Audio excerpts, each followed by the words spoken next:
ये कहानी सुंदरवन जंगल की है। जंगल में टूनी चिड़िया अपने पति सोनू के साथ एक घोंसले में रहती थी और फिर कुछ दिन बीत जाते हैं और बारिश का मौसम आता है।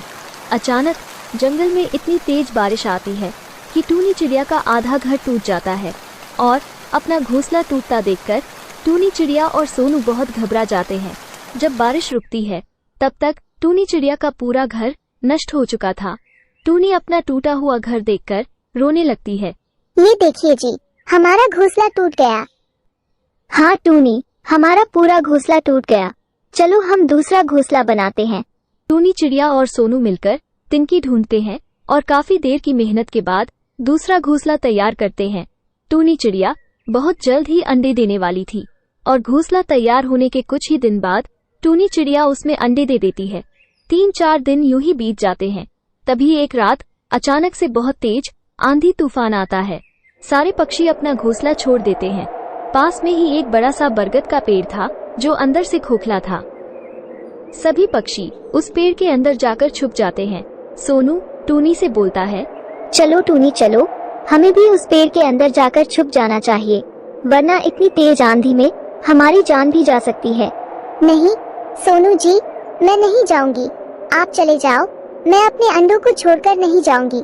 जिद मत करो टूनी, बाकी पक्षियों की तरह तुम भी उस पेड़ में चलकर छुप जाओ, वरना हमें मरने से कोई नहीं बचा पाएगा। नहीं सोनू जी, ऐसा मत बोलो, आप जाकर छुप जाओ, मैं यही रहूंगी, मैं अपने अंडों को छोड़कर नहीं आऊंगी। टूनी, तुम मेरी बात क्यों नहीं समझ रही हो?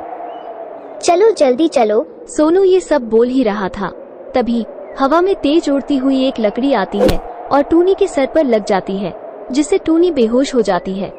टूनी चिड़िया को बेहोश देखकर सोनू परेशान हो जाता है और जल्दी से टूनी को उठाकर बगल के पेड़ की ओर चल देता है।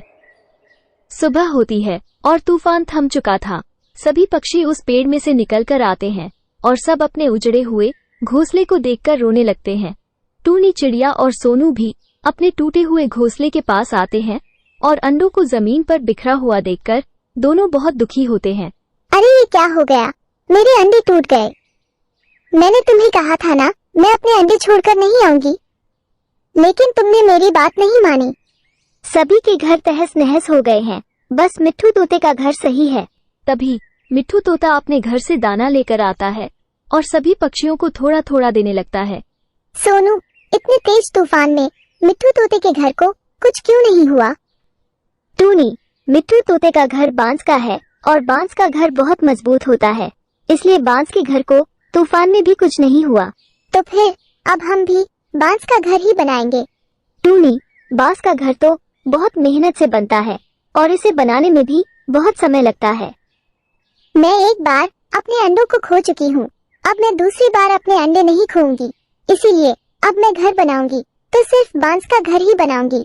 टूनी, बांस का घर बहुत मुश्किल से बनता है, उतनी मेहनत हम और तुम नहीं कर पाएंगे। अगर हमने थोड़ी ज्यादा मेहनत करके बांस का घर बना लिया तो हमारे बच्चों के भी बच्चे इसमें रह सकेंगे। टूनी के ये बोलने के बाद सोनू बांस का घर बनाने के लिए तैयार हो जाता है।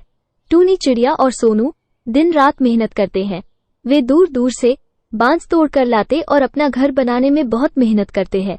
कालू कौवा बहुत दिनों से टूनी और सोनू को बांस जमा करते हुए देख रहा था। वह सोनू को बोलता है, तुम लोग क्या मिट्ठू तोते जैसा घर बना रहे हो? उसका घर आज का नहीं बना हुआ है, जो तुम लोग सोच रहे हो कि आज बना लोगे। सब बेकार जाएगा सोनू। तुम कालू की बात मत सुनो, तुम बस अपने काम पर ध्यान दो, देखना हमारी मेहनत जरूर रंग लाएगी। 1 महीने की कड़ी मेहनत के बाद टूनी चिड़िया और सोनू का एक बांस का घर बनकर तैयार हो जाता है, जो देखने में बहुत ही सुंदर और मजबूत था। जंगल के सभी पक्षी टूनी चिड़िया और सोनू का घर देखकर बहुत खुश होते हैं। वहीं दूर खड़ा कालू कौवा उनका बांस का घर देखकर अपनी बात पर बहुत शर्मिंदा होता है। उसके बाद दोनों खुशी खुशी रहने लगते हैं। धन्यवाद दोस्तों, वीडियो को लाइक और चैनल को सब्सक्राइब करिए।